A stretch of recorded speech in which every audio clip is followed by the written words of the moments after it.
I'm Brianna, 38 years old, and 3 weeks ago, at my father's funeral, my brother announced he was selling our family home to pay off his gambling debts in front of 40 people. My mother nodded. She actually nodded and said, "Your dad would understand. Your sister can find another place." I stood there, surrounded by relatives who wouldn't meet my eyes, feeling like I'd been slapped in the middle of a crowded room. But here's the thing they didn't know. There was something the lawyer was about to reveal. Something my father had kept hidden for 15 years. Before I continue, if you find this story worth hearing, please take a moment to like and subscribe, but only if you genuinely want to know what happened next. And tell me in the comments, where are you listening from right now? What time is it where you are? Now let me take you back 3 weeks, to the night I got the call at 2 in the morning. My phone lit up my tiny studio apartment in Center City, Philadelphia, the one with the IKEA bookshelf, the potted snake plant I'd kept alive for 6 years, and stacks of accounting textbooks I still couldn't bring myself to throw away. Mom's name flashed on the screen. "Your father collapsed. He's at Jefferson Memorial. Come now." I drove 45 minutes through empty highways in my 2015 Camry, the one with 120,000 miles and a check engine light I'd been ignoring for months. When I pulled into the hospital parking lot, I spotted Marcus's black Mercedes gleaming under the fluorescent lights. He'd beaten me there. Of course he had. But it didn't matter.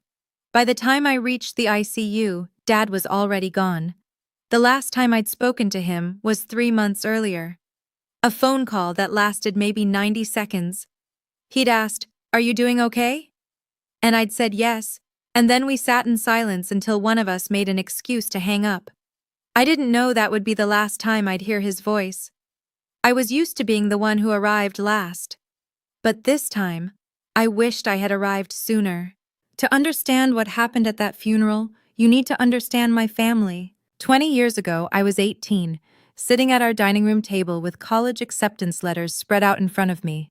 Penn State, Temple, Drexel. I'd worked my entire high school career for those letters, and I needed my parents to help me figure out how to pay for it.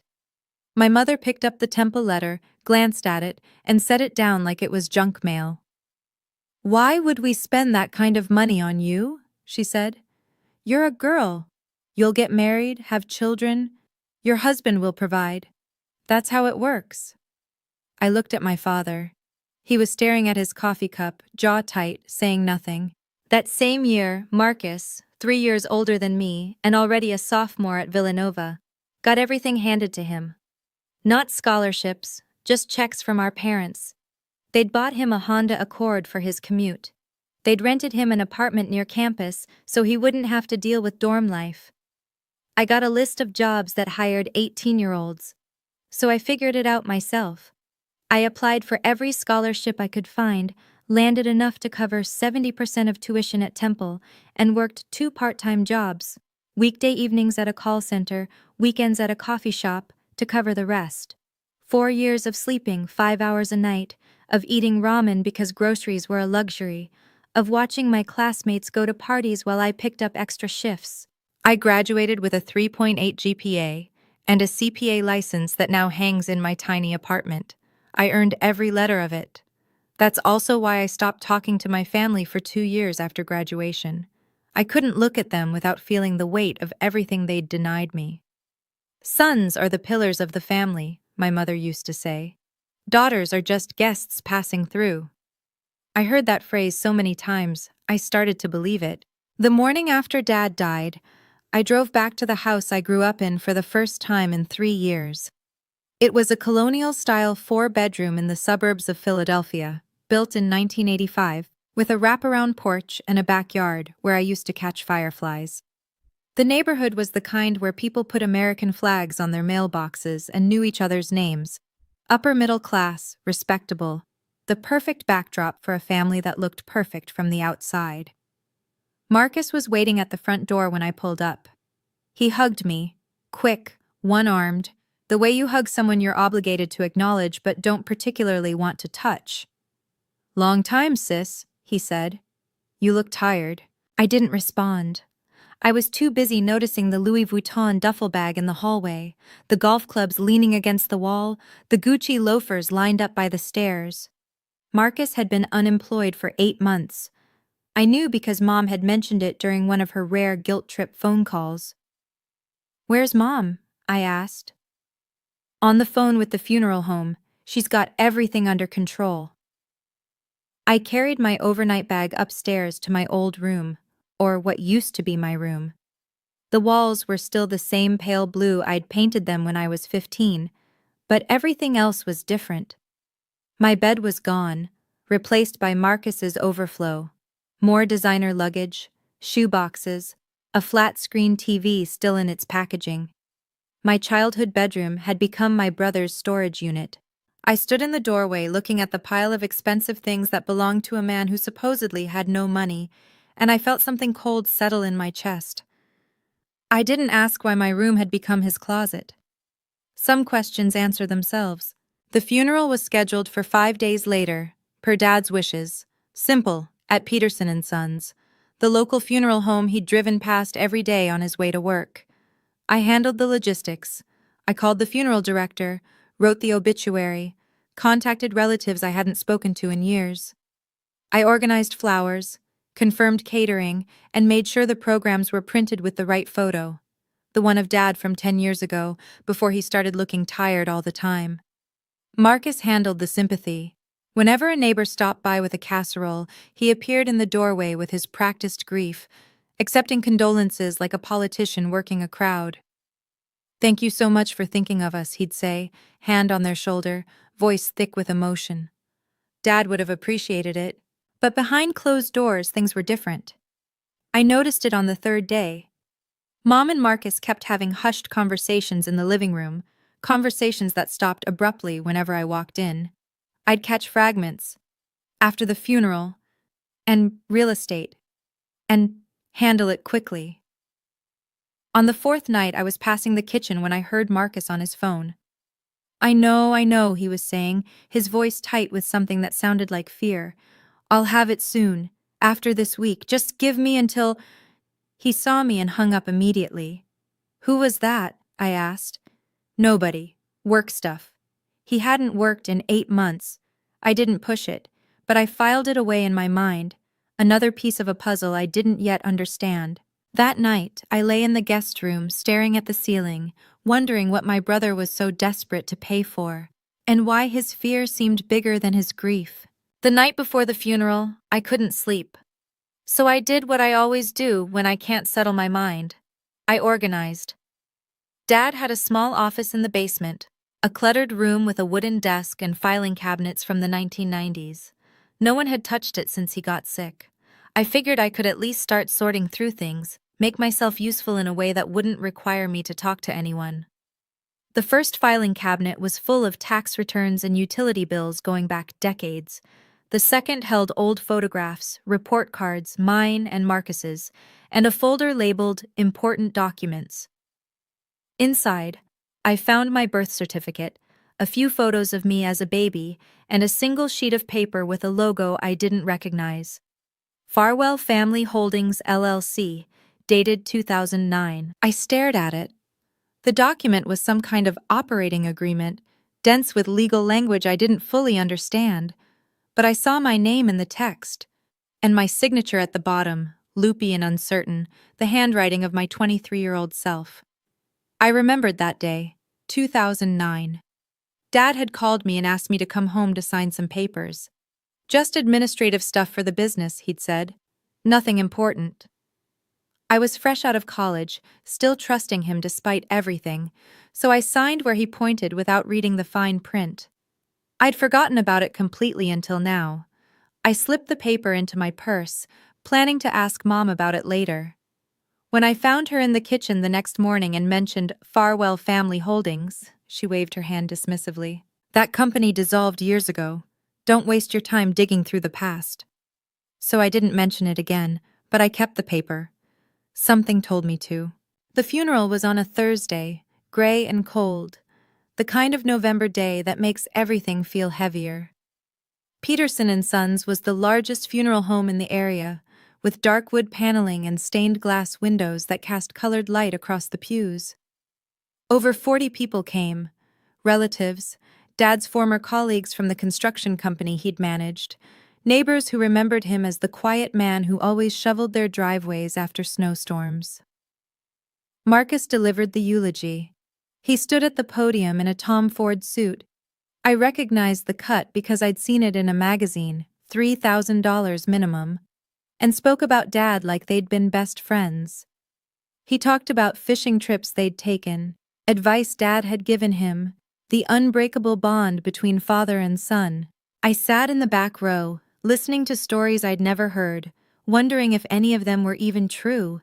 The fishing trips, maybe, but the heart-to-heart conversations, the deep, meaningful connection?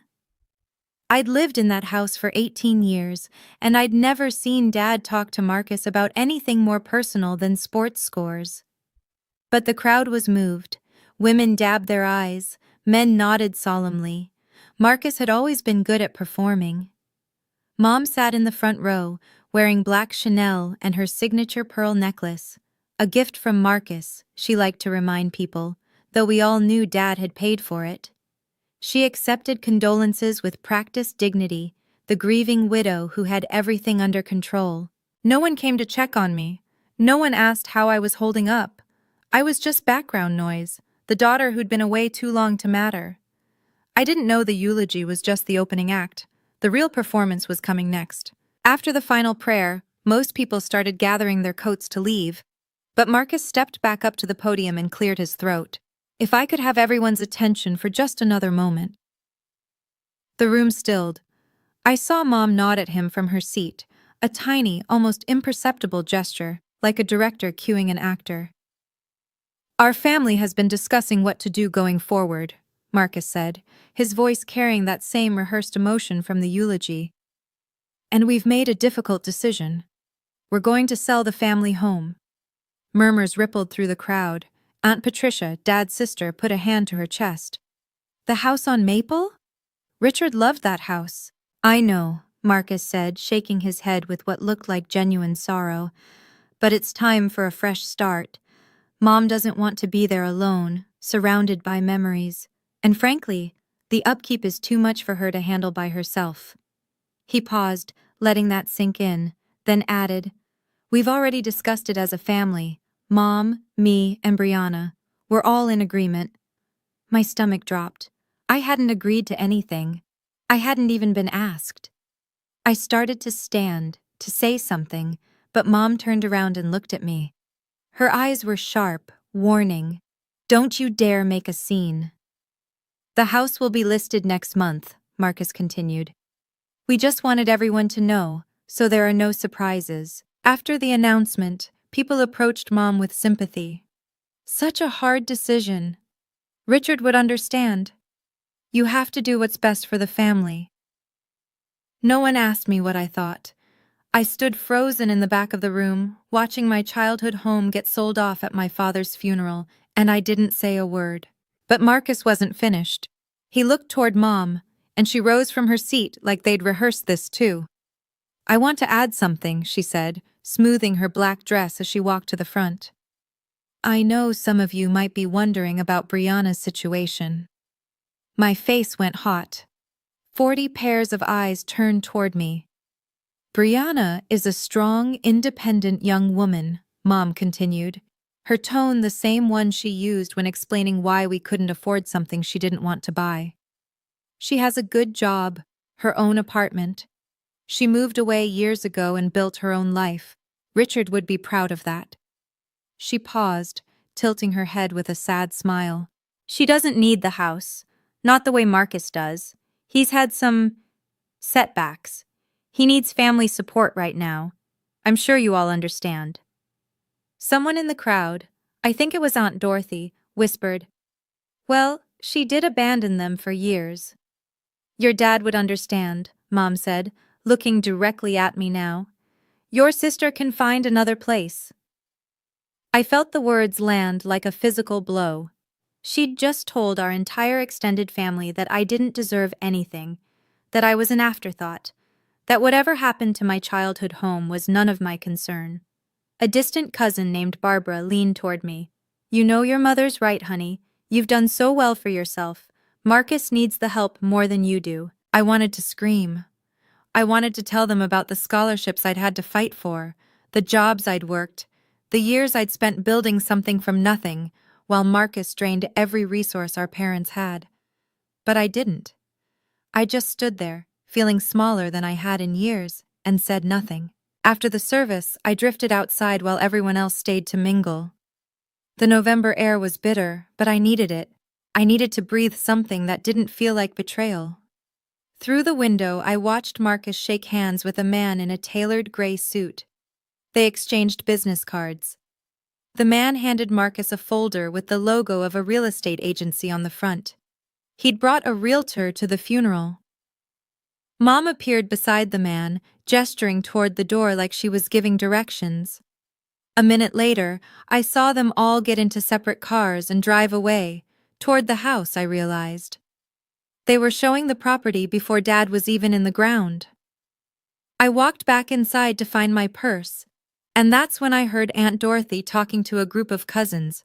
Well, what do you expect? Brianna abandoned them, didn't call, didn't visit for years, and now she wants to show up and claim something? Blood doesn't work that way.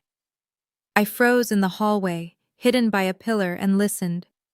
Her poor mother, someone else added, having to deal with a daughter like that on top of losing her husband. At least Marcus stayed. He's been there for Linda through everything. I thought about all the times I'd called and been told Mom was busy, all the holidays I'd offered to come home, only to be told, we're keeping it small this year, all the ways I'd tried to rebuild bridges they kept burning. On my way out, I noticed something new on the front lawn of the funeral home, a real estate sign with a coming soon banner. They'd planned this for a while, and no one had thought to tell me. I took a photo of the sign. Evidence, I told myself, though I didn't know yet what for. That night, I tried to talk to them. The house was quiet. Most of the relatives had gone back to their hotels or their own homes, leaving just the three of us in the living room, Mom in Dad's leather armchair, Marcus sprawled on the couch, me standing in the doorway like a visitor in my own childhood home. I need to ask you something, I said, about selling the house. Mom looked up from her phone. What about it? You said we all agreed. We didn't. No one asked me anything. Marcus laughed, a short, dismissive sound. Come on, Bree. You haven't been part of this family in years. What do you care what happens to it? I care because it's our family home, because Dad died 4 days ago and you're already showing it to buyers, because I have just as much right to be part of this decision as either of you. Mom's expression hardened. You have no right. You walked away. You didn't call, didn't visit, didn't help when your father was sick. And now you want to show up and demand a say? I called. You said you didn't need me. We didn't need your guilt. We needed your presence. Marcus sat up, fixing me with a look that was almost pitying. Look, I'm going to be honest with you. I need the money from this house. I've got investment debts. A lot of them. And if you make a scene about this, I'll tell everyone exactly what kind of daughter you've been. How you cut Dad off for 2 years. How you broke his heart. My throat tightened. That was my deepest shame. The years I'd refused to speak to Dad, and Marcus had just weaponized it. I'm trying to help the family, he said. You're trying to tear it apart. I left the room without another word, but I didn't leave the house. Not yet. I know what you're probably thinking right now. Why didn't I fight back? Why didn't I call a lawyer right then and there? But here's the thing you have to understand. This was my family, my mother, my brother, the people I'd spent my entire childhood trying to earn love from. Walking away from them had already broken something inside me once. I wasn't ready to do it again. If you've ever been in a situation like this, where standing up for yourself meant losing everyone you'd ever known, drop a comment below. Tell me I'm not alone. And if you want to know what happened next, stay with me. 3 days after the funeral, Mom called another family gathering, this time at the house.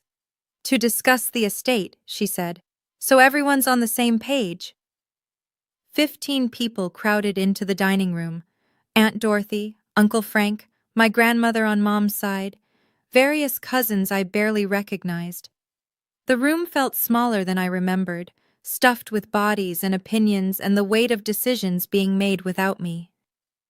Mom stood at the head of the table, a stack of papers in front of her.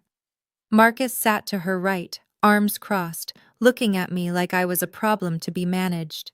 "Here's the situation," Mom began. "Richard didn't leave a complicated estate. The house is the primary asset, worth around $800,000. My plan is to sell it, pay off outstanding debts, and use the remainder to support myself in my retirement." "What about Brianna?" Grandma asked. She was the only one who looked at me with something other than judgment. "Brianna has her own career," Mom said smoothly. "She doesn't need support. She moved out years ago, built her own life. I'm proud of her for that." "But she's still your daughter," Grandma pressed. "Richard's daughter." Aunt Dorothy, Mom's sister, jumped in. "With all due respect, Mother, Brianna hasn't exactly been present. She cut ties with this family. You can't walk away and then come back with your hand out." "I'm not asking for anything," I said. "I'm asking to be included in decisions about my own family's property." "You are included," Marcus said with a thin smile. "You're sitting right here, aren't you?" The room rippled with uncomfortable laughter. I felt my face flush. No one defended me. Not one person at that table spoke up to say I deserved a voice. Grandma caught my eye and looked away, her lips pressed tight. The real purpose of the meeting became clear an hour later. Marcus slid a document across the table toward me. The header read, "Disclaimer of interest in estate property." "What is this?" I asked. "It's simple," Mom said. "You sign this and you formally release any claim to the house or the proceeds from its sale. It protects everyone, keeps things clean." I stared at the paper. "You want me to give up my inheritance?" "You're not giving up anything," Marcus said. "Dad didn't leave you anything in his will. This just makes it official, so we can move forward without complications." "How do you know what Dad left me?" Marcus exchanged a glance with Mom. "We had the will reviewed by a lawyer. The house goes to Mom. That's it. This is just paperwork. If I already have no claim, why do you need me to sign?" His jaw tightened. "Because we want this done quickly. The buyer's ready. We don't need some estranged daughter showing up 6 months from now claiming she deserves a cut." "And if I don't sign?" Mom leaned forward. "Then I'll tell everyone in this room, and everyone who wasn't here, exactly what kind of daughter you've been. How you abandoned your father for 2 years when he needed you most. How you broke his heart." The same threat Marcus had made. They'd clearly coordinated. "Sign the paper, Brianna," Uncle Frank said. "Don't make this harder than it has to be." Everyone was staring at me, waiting. I picked up the pen, Dad's Mont Blanc, I realized, the one he'd gotten for his 20-year work anniversary, and held it over the line. Then I set it down. "I need time to think," I said. Marcus's smile disappeared. "You have 24 hours. I drove back to my apartment that night feeling like I'd already lost. The studio felt emptier than usual.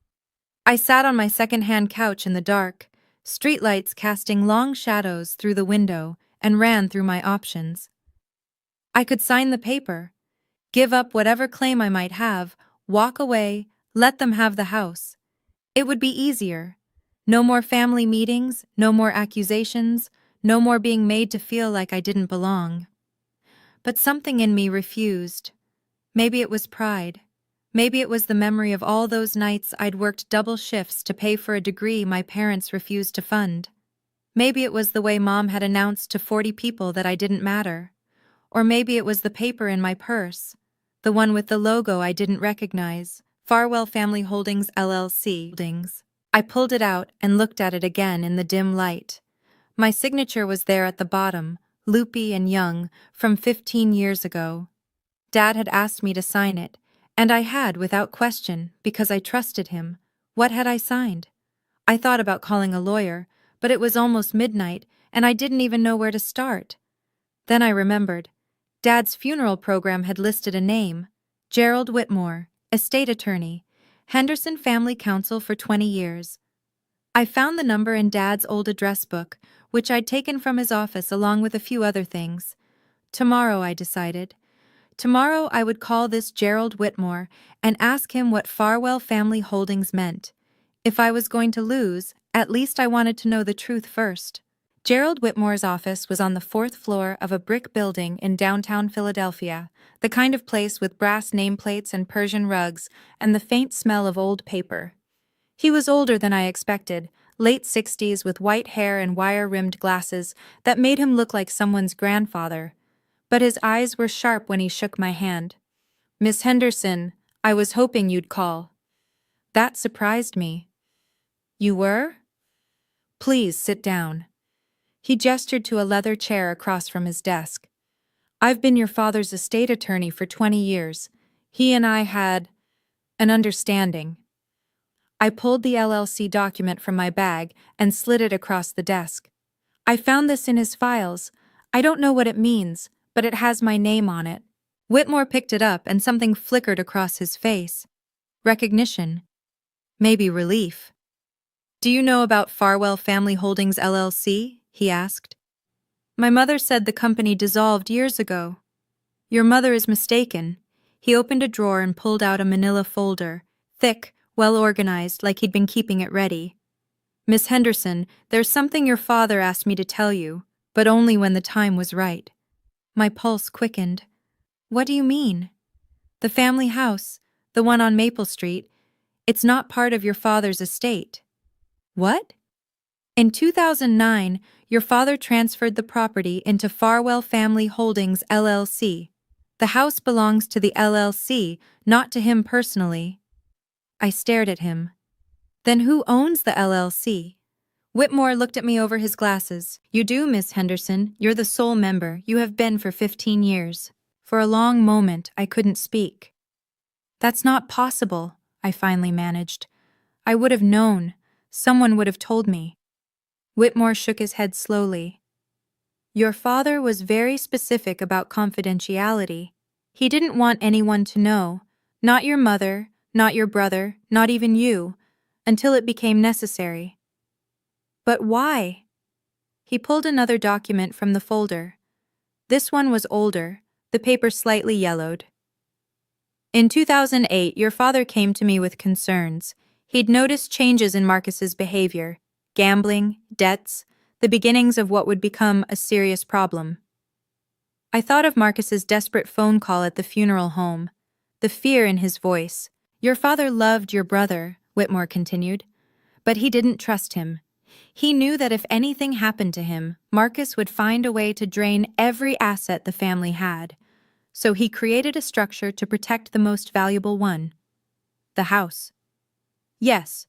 He transferred it into the LLC in 2009 and designated you, and only you, as the sole member. The operating agreement is ironclad, properly notarized, filed with the state of Pennsylvania, maintained and compliant every year since." "He paid the LLC fees this whole time?" "He set up a small fund specifically for that purpose. He thought of everything." I felt tears prick at my eyes. All those years I thought Dad didn't care. All those silences I interpreted as indifference. And this whole time, he'd been building a fortress around me. "Your father wasn't good with words," Whitmore said gently, "but he was meticulous with documents. This was his way of saying what he couldn't." I wiped my eyes with the back of my hand.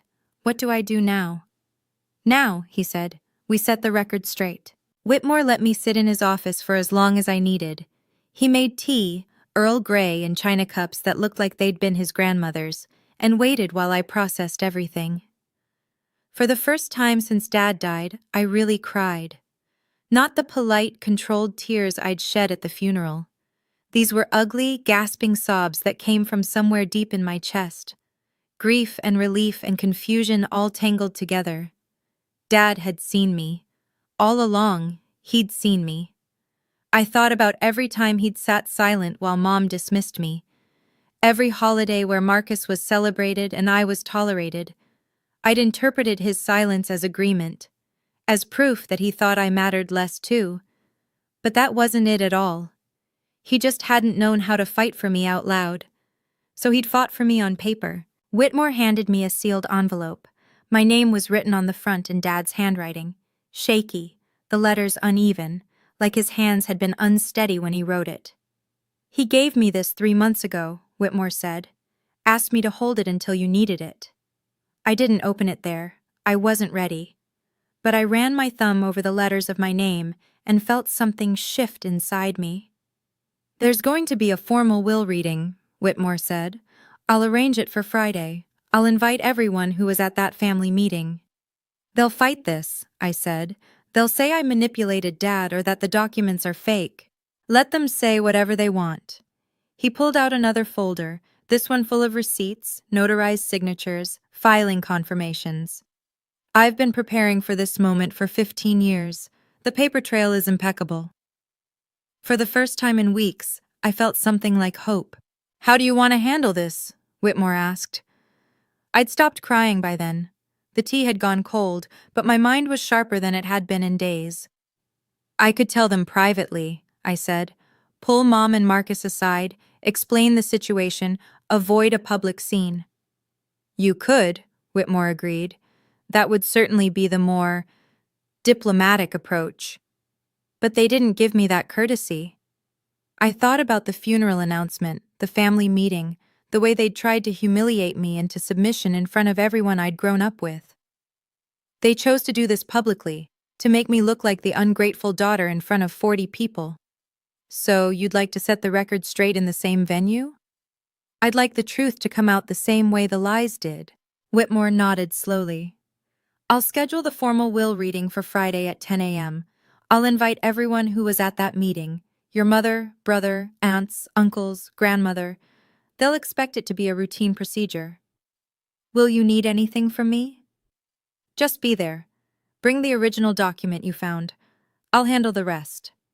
He paused, then added, There's someone else who might be helpful. Patricia Callahan. She was your father's accountant for years. She witnessed the original LLC formation. If your family challenges the legitimacy of the documents, she can corroborate everything. She's willing to do that? She's been waiting to do that. She always liked you, Miss Henderson, and she knew your father's true intentions. I left Whitmore's office with something I hadn't felt in a long time. Certainty. I wasn't going to fight this battle by screaming or crying or begging them to see me. I was going to let the paperwork speak for itself. Patricia Callahan lived in a modest townhouse in Conshohocken, the kind of place with window boxes full of mums and a welcome mat that actually meant it. She was in her late 50s with silver-streaked hair and the kind of face that made you want to tell her your problems. I wondered when you'd come, she said, ushering me into her living room. Gerald called ahead. Tea? Please? She poured from a ceramic pot while I sat on her floral couch, trying to figure out how to start. But Patricia did it for me. Your father talked about you constantly, she said. Did you know that? No. He did. Every time you accomplished something, passed your CPA exam, got a promotion, he'd find a way to mention it. My daughter's doing well, he'd say. She's made something of herself. My throat tightened. Then why didn't he ever tell me? Because Richard Henderson was the most emotionally constipated man I've ever met. She said it with affection, not cruelty. He grew up in a house where feelings were weaknesses. He didn't know how to say, I love you, so he showed it in the only language he understood, spreadsheets and legal documents. The LLC. I was there when he set it up. I witnessed the signatures, helped him file the paperwork. He made me promise not to tell anyone, not even you, unless something went wrong. And now something's gone wrong. Your mother and brother are about to sell a house that doesn't belong to them. I'd say that qualifies. She set down her teacup and looked at me directly. Your father wasn't perfect, Brianna, but in the end, he chose you. Don't let them take that away. I nodded. I wouldn't. The night before the will reading, Marcus called. 24 hours is up, he said. Have you made your decision? I was sitting on my bed, Dad's letter still unopened on my nightstand. I'll be at the reading tomorrow. Good. I could hear the smile in his voice. Bring a pen. We'll get this wrapped up and everyone can move on. I'll see you there, Marcus. After he hung up, Mom called. Her tone was different, softer, almost pleading. Brianna, I know things have been difficult between us, but I need you to understand. This isn't about pushing you out. It's about survival. Marcus has gotten himself into trouble, and if we don't help him, people will get hurt. What kind of trouble? She hesitated. He owes money to dangerous people, a lot of money, over 300,000, maybe closer to 350. I've already given him everything I had saved. The house was supposed to be the last resort. So that was the real number. $340,000 in gambling debts. My brother had hollowed himself out chasing wins that never came.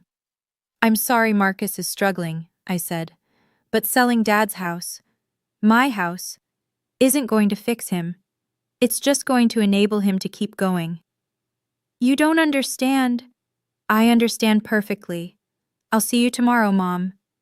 I hung up and finally opened Dad's letter.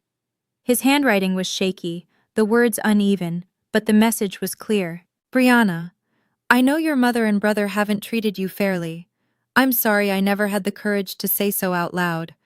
I wasn't a good father, but I tried to leave you something they couldn't take away.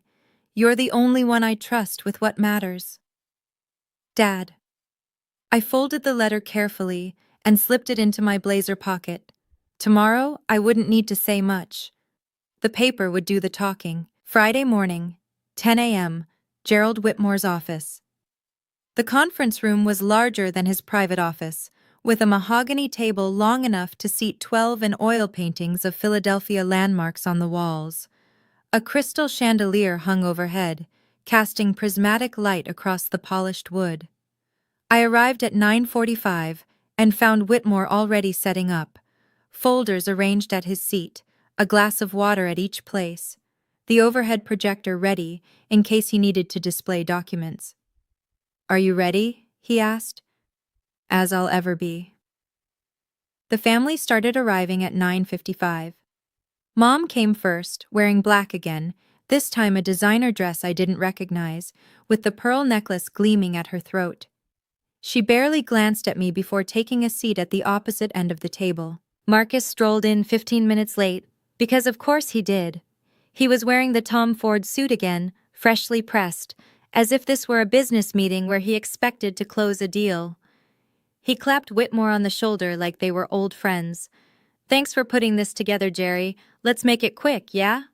Uncle Frank, Aunt Dorothy, Grandma, and a handful of cousins filed in after him, the same cast of characters from the family meeting, here to witness what they assumed would be my final defeat. Marcus caught my eye across the table and winked. Actually winked like we were sharing a joke. Brought a pen this time? He asked. I didn't answer. I just smoothed my navy blazer, the same one I wore to important client meetings, the one I'd bought with my own money after my first promotion, and waited. Whitmore closed the door and took his place at the head of the table. Shall we begin? I have to pause here for a second, because this is the moment I'd been waiting for my entire life. Not for revenge. I want to be clear about that. I wasn't sitting in that conference room dreaming about making my family suffer. I was waiting to be seen, to be acknowledged, to finally, after 32 years, have someone stand up and say that I mattered. If you've ever felt invisible in your own family, like no matter what you accomplished, it was never enough, then you know exactly how I felt in that chair. Like and comment if you're still with me. And stay close. What happened next changed everything. Whitmore began with the standard formalities, confirming everyone's identity, explaining the purpose of the reading, outlining the basic structure of Dad's estate. Richard Henderson's will is straightforward, he said, turning pages in his folder. Personal effects are to be distributed among family members at Mrs. Henderson's discretion. His vehicle, a 2018 Honda Accord, goes to Marcus. His savings accounts, totaling approximately $47,000, go to his wife, Linda. Mom nodded, looking satisfied. Marcus leaned back in his chair with the air of someone watching a horse he'd bet on pull ahead. And the house? Aunt Dorothy prompted. The Maple Street property? Whitmore paused. He removed his glasses, cleaned them on his tie, and put them back on, a gesture I would later realize was entirely deliberate. "Regarding the house," he said slowly, "there's an issue." The room went quiet. Marcus sat up straighter. "What kind of issue?" Mom asked. "The property on Maple Street is not part of Mr. Henderson's personal estate." "That's ridiculous," Marcus said. "He owned that house for 30 years. "He lived in that house for 30 years, Whitmore corrected. "But the ownership transferred in 2009. The property is held by a limited liability company called Farwell Family Holdings, LLC. I watched the blood drain from my mother's face. Marcus looked confused, like someone had started speaking a language he didn't understand. "What the hell is Farwell Family Holdings?" he demanded. Whitmore pulled a thick folder from beneath his notes. On the cover, in Dad's neat handwriting, was a label: "Property Documents. Do not destroy." "I think," Whitmore said, "we need to discuss the corporate structure your father put in place 15 years ago." Whitmore laid out the documents one by one, like a dealer spreading cards across a table. In 2009, Richard Henderson transferred the Maple Street property into a limited liability company. The LLC was properly formed, the transfer was legally recorded with the county, and all taxes and fees have been paid every year since. "So the company owns the house," Marcus said. "Fine. Who owns the company?" "The operating agreement specifies a single member, one person with complete control over the LLC and all its assets." Whitmore looked at me. Every head in the room turned to follow his gaze. "That person is Brianna Henderson." The silence lasted exactly 3 seconds. Then Marcus exploded out of his chair. "That's bullshit!" His face had gone from pale to red in an instant. "She manipulated him. She got to him when he was sick and confused." "The documents were executed in 2009, Whitmore said calmly. "Your father was 53 years old and in perfect health. The signatures were notarized by a licensed notary public and witnessed by his accountant, who is prepared to testify to his mental competence at the time." "I don't believe this." Marcus grabbed one of the documents and scanned it, his hands shaking. "This is fraud. This is your father's choice," Whitmore said. "Made deliberately, maintained carefully, and legally binding." Mom finally spoke, her voice barely above a whisper. "He never told me. 25 years of marriage and he never said a word. He asked me to keep it confidential. I honored that request." I sat very still, feeling the weight of 40 years of family dynamics shifting in real time. My aunts were staring at me. My grandmother had tears in her eyes, and my brother looked like he wanted to flip the table. "The house is worth nearly $900,000, Marcus said. "It belongs to the family." "It belongs to the LLC, Whitmore replied, "and the LLC belongs to your sister." Mom turned to me with an expression I'd never seen before, some mixture of betrayal and desperation that made her look older than her 67 years. "You knew," she said. "This whole time you knew." "I found out 3 days ago," I said, "after you announced at Dad's funeral that I could find another place." "Don't you dare!" Marcus started. "Let her finish," Grandma said sharply. Everyone fell silent. I took a breath. "I found a document in Dad's office and didn't know what it meant. I called Mr. Whitmore to ask. He told me the truth, a truth that neither of you ever bothered to share, because you'd already decided I didn't deserve to be part of this family's decisions." Mom's composure cracked. "We need that money, Brianna. Marcus is in trouble, real trouble. He owes people who don't negotiate." "How much?" Uncle Frank asked, frowning. Marcus said nothing, so I did.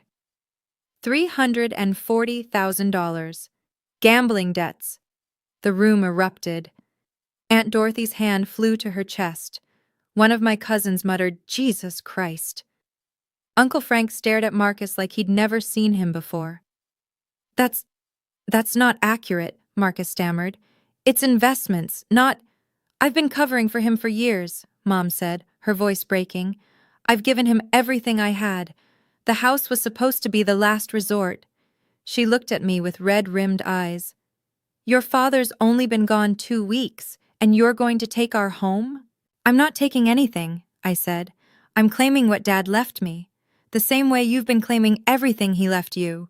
The only difference is, he made sure this one couldn't be taken away.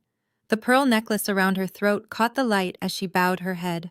For the first time in my life, I had said something she couldn't argue with. I stood up. Everyone's attention snapped to me, some hostile, some curious, some carefully neutral. I could feel my heart pounding, but I kept my voice steady. I'm not here to gloat, I said. And I'm not here to punish anyone. I'm here because Dad wanted me to have this. He made that choice when I was 23 years old, and he kept it secret for 15 years. That tells me something about what he believed. It tells me he was manipulated, Marcus spat. It tells me he saw what was coming. I looked directly at my brother. He knew you'd burn through everything he built if given the chance. And he was right.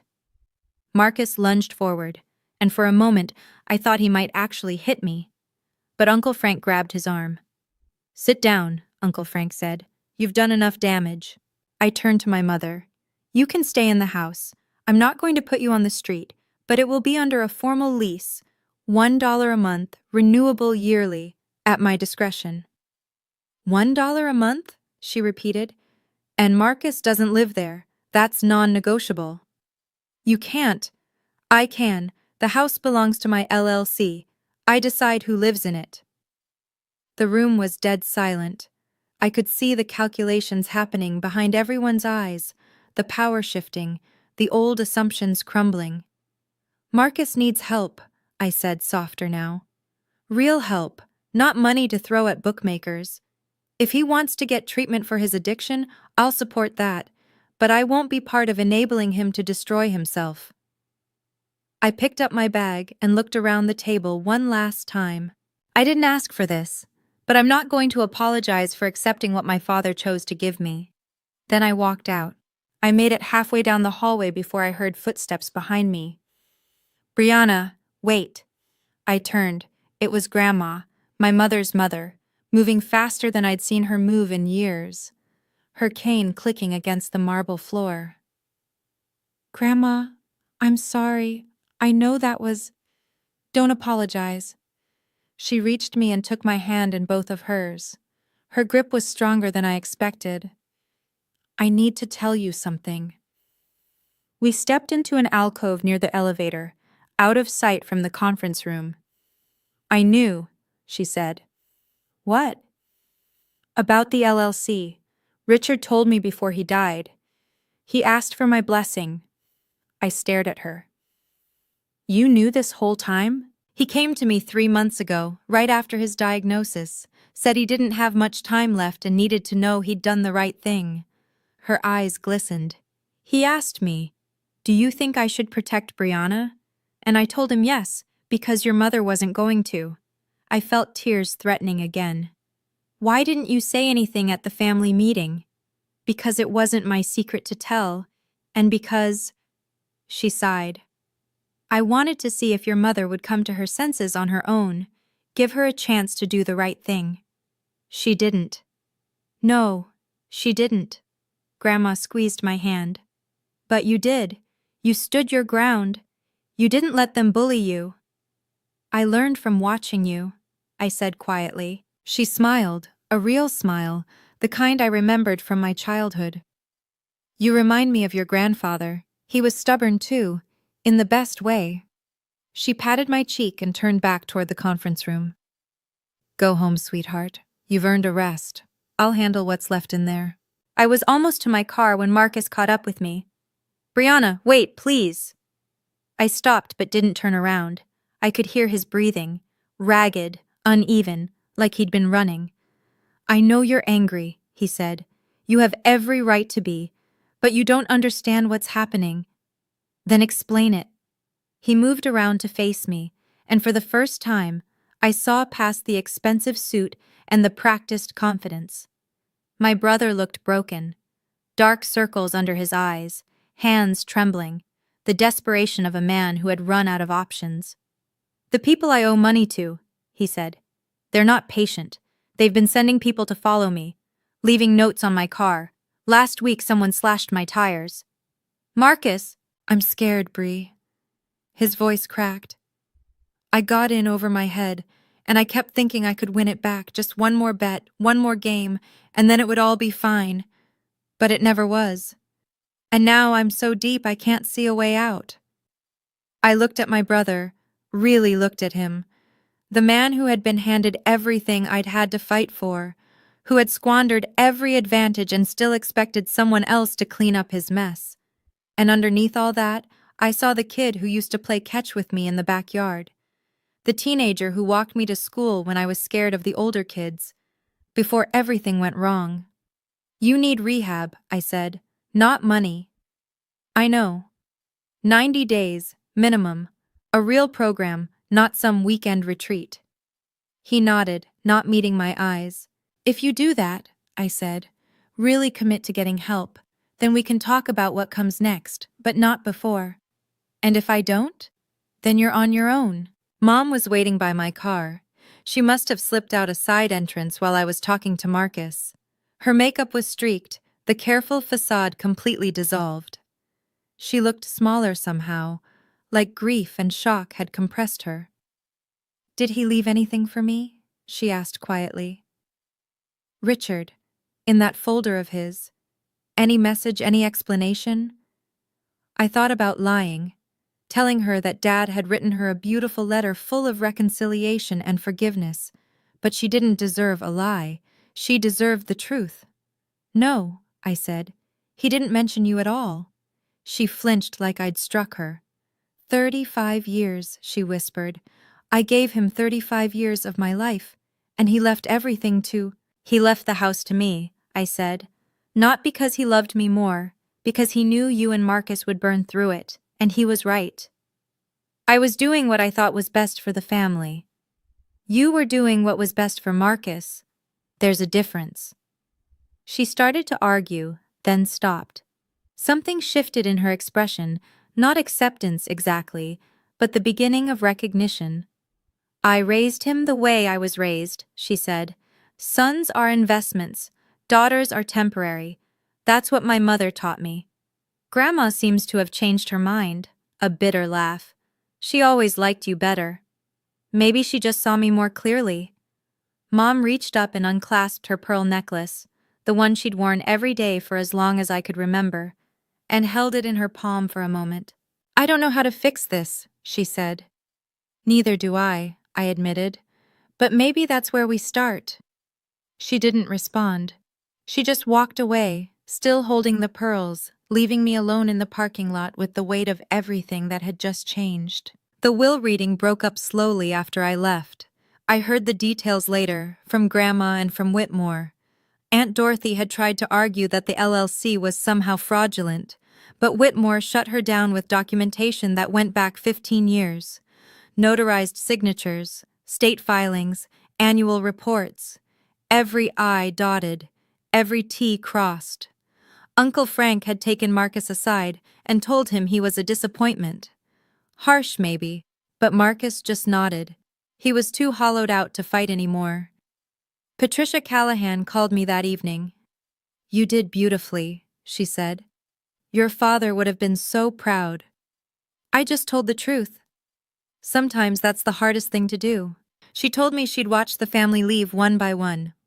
Some of them stopped to shake Whitmore's hand and mutter apologies for their earlier assumptions. A few cousins had apparently texted me, though I hadn't checked my phone yet. Your grandmother stayed until the end, Patricia added. She wanted to make sure the message was clear. She told your mother, "You did this to yourself, Linda. Don't blame the child." I smiled despite everything. Grandma had always had a spine of steel, even when the rest of us were crumbling. 2 days later, Whitmore's office sent me a formal package, the original operating agreement, the property deed, the keys to the house on Maple Street. All of it now officially, publicly mine. I held the keys in my hand, the same brass keyring Dad had carried for 30 years, with a worn leather fob and a tiny photo of me at age 5 tucked inside the clear window. He'd been carrying my picture all along. I just never knew where to look. 2 weeks later, I moved back into the house on Maple Street. Not permanently, not at first. I kept my apartment in the city for work. But I started spending weekends at the house, clearing out the clutter, fixing the things Dad had let go during his final months. The first thing I did was empty my old bedroom. Marcus's designer luggage, the shoeboxes full of sneakers he couldn't afford, the flat-screen TV still in its packaging, all of it went into the garage.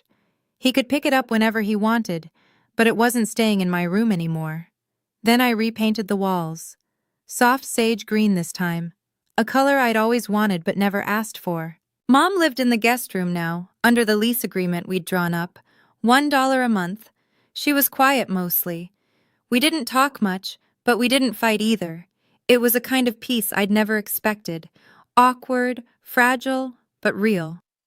Marcus checked himself into a 90-day program in New Jersey. A real one, with group therapy and addiction counseling and no access to his phone. I didn't visit, but I sent a letter. Just one line. I'm rooting for you. He wrote back 2 weeks later. 2 words. Thank you. On Sundays, I started having dinner with Grandma. She'd come over with a casserole or a pie, and we'd sit in the kitchen where I used to do homework, and she'd tell me stories about my grandfather, the stubborn man I'd apparently inherited more than I knew. The house felt different now, lighter, like it had been holding its breath for years, waiting for someone to let it exhale. I put fresh flowers on the mantel where Dad's photo sat, yellow roses, his favorite. Last night, I sat on the porch as the sun went down, holding a cup of ginger tea, the same kind Dad used to drink every evening, though I never knew that until I found his mug in the cabinet. I'd read his letter 100 times by now. The words were wearing thin at the creases where I'd folded and unfolded the paper. But I could still make out the last line. You're the only one I trust with what matters. For so long, I thought my father didn't love me. I thought his silence was proof that I wasn't worth speaking up for. That I was invisible to him the same way I was invisible to everyone else in that house. But I had it backwards. Dad didn't know how to love out loud. He grew up in a family where emotions were weaknesses and actions were everything. So he showed me he cared the only way he knew how, by protecting me with documents when he couldn't protect me with words. I used to think strength meant fighting back, screaming, demanding to be seen. But now I understand it differently. Sometimes strength is patience. Sometimes it's building a fortress so quietly that no one notices until it's already standing. I'm not going to pretend everything is fixed. Mom and I are still learning how to be in the same room. Marcus has 84 days left in rehab, and I don't know who he'll be when he comes out. Some of my relatives still think I manipulated a dying man. But I know the truth. And that's enough. Dad never said I love you, but he wrote my name on every document that mattered. He gave me the house I grew up in, the security my mother tried to take, and a future no one could steal. That was his way of saying it, and I finally heard him. Thank you for staying with me until the end. If you've ever felt invisible in your own family, like no matter what you accomplished, you were always less than enough, I want you to know something. You deserve to be seen. You deserve to be valued. And protecting yourself isn't selfish, it's necessary. If this story meant something to you, please hit like and subscribe. It helps more than you know. And if you have a story of your own, about family, about boundaries, about finally standing up for yourself, share it in the comments. I'd love to hear it. Check the description for more stories like this one. Until next time, be kind to yourself. You've earned it.